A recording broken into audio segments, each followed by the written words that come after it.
Sabay-sabay natin alamin ang mga kaganapan na nangyayari sa ating bansa.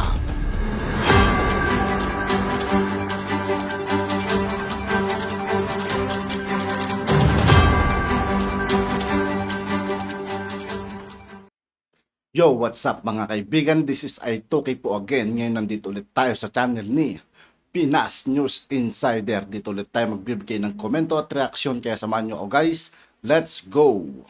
Viral ngayon sa social media. Nalugi na ng milyones.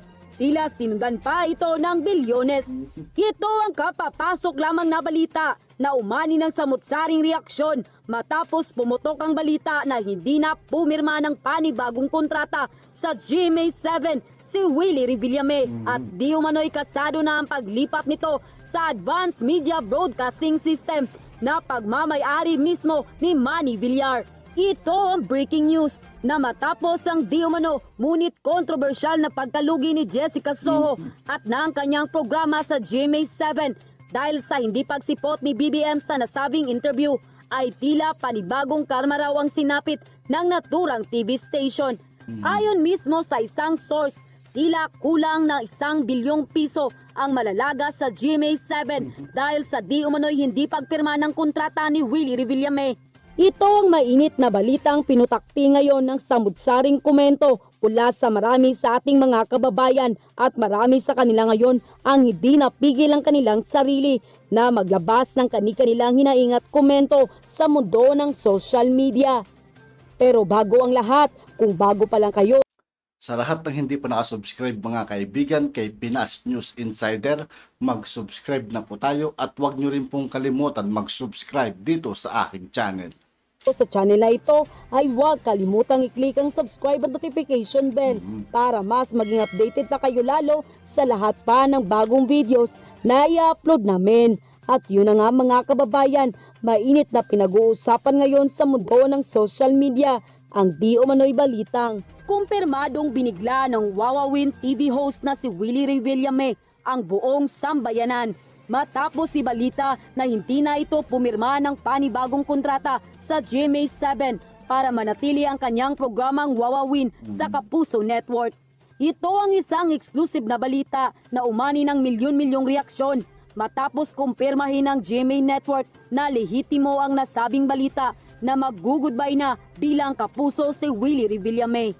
Matapos ang nasabing issue ay pumutok naman ang balita at kumalat pa ang mga larawan kung saan kasama ng Wawawin TV host business tycoon na si Manny Villar at anak nitong si Camille Villar.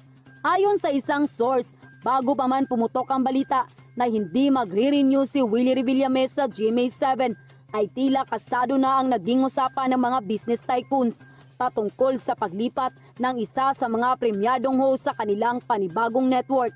Sa naging balitang ito, maraming netizen ang tila halo-halo ang reaksyon. May ilan rin sa mga loyal viewers ni Willie Revillame ang tila natuwa dahil sa tila paglipat nito sa panibagong station at maaalis na raw sa Bias Media Network ang programa ni Willie Revillame.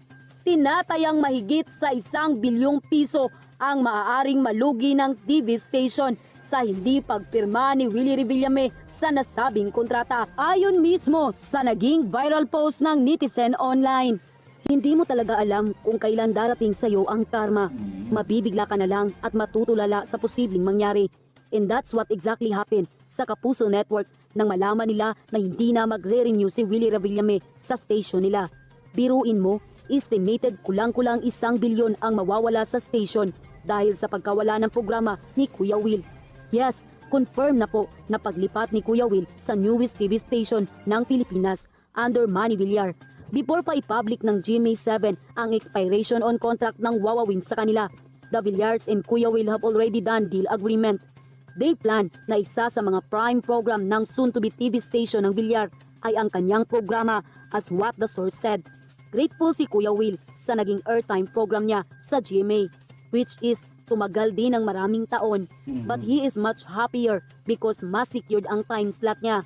Mas marami ng coverage ang programa niya. Hindi lang yun, traditional na ginagawa niya on his show. But mostly, mas i-highlights yung mga Pinoy na natulungan. Hindi lang niya, kundi pati ng gobyerno at ilan pang mga NGOs. So meaning, mas maganda na lalo ang flow ng show ni Kuya Will. For sure, malaking kawalan sa GMA si Kuya Will. Isa ba naman yan sa top ratings sa kanila at milyones ang sponsor. Tapos mawawala na lang kawawang GMA dahil sa pagiging bias na wala ng kita. Hindi naman to related sa programa ni Kuya Will. Pero naniniwala ako na hagupit na yan ng kapalaran sa GMA. Baka susunod na rin yan mawala ng franchise if ever. Well, good luck sigurado pag nag-operate na ang station nila Villar. Maglilipatan na rin ng mga viewers. End quote. Matapos ang balitang ito, kung saan ayon mismo sa isang source, tila malaki ang mawawala sa GMA7 at tinatayang mahigit sa 1 bilyong piso ang maaring malugi ng nasabing TV station. Kasunod nito ang di umano'y pagkalugi ng programa ni Jessica Soho ng mahigit sa 28 milyon matapos hindi siputin ni President-elect Ang laki ano, 28 million. Bongbong Marcos sa nasabing one-on-one interview. Kalat na kalat ngayon sa social media ang balita na kumpirmadong magta-transfer na sa TV station ni Manny Villar si Willie Revillame at dito'y magpapatuloy ang kanyang programa.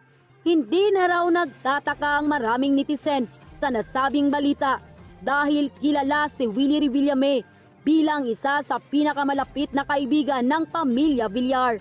Gayon din si Willie ay isa sa mga supporters ni Pangulong Rodrigo Roa Duterte magmula nang maupo ito bilang presidente ng Republika ng Pilipinas. Marami sa mga netizen ang nagsasabi rin na tila ito na nga raw ang hagupit ng karma sa GMA7 dahil matapos ang di umano'y pagiging bias nito hindi lamang kay President-elect Bongbong Marcos Jr. maging sa pagbabalita ng kung ano ang tunay na accomplishment ng programa at pamamahala ni Pangulong Rodrigo Roa Duterte.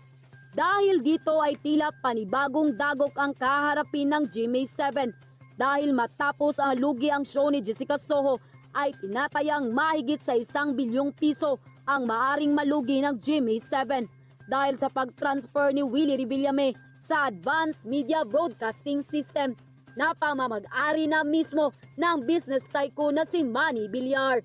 At yun na nga mga kababayan, At yun nga po mga kaibigan, dito po nagtatapos ang ating reaction video. Muli ako po si I2K ng Sundalo ng Dunggal. At pasensya na guys kung medyo nabubulol ako, hindi na ako nagkakat kasi rito. Basta pag natapos ako mag-react, diretso upload kasi ito. Ulitin lang natin yun. At maraming salamat guys sa patuloy na pagsuporta. Yeah. Peace out.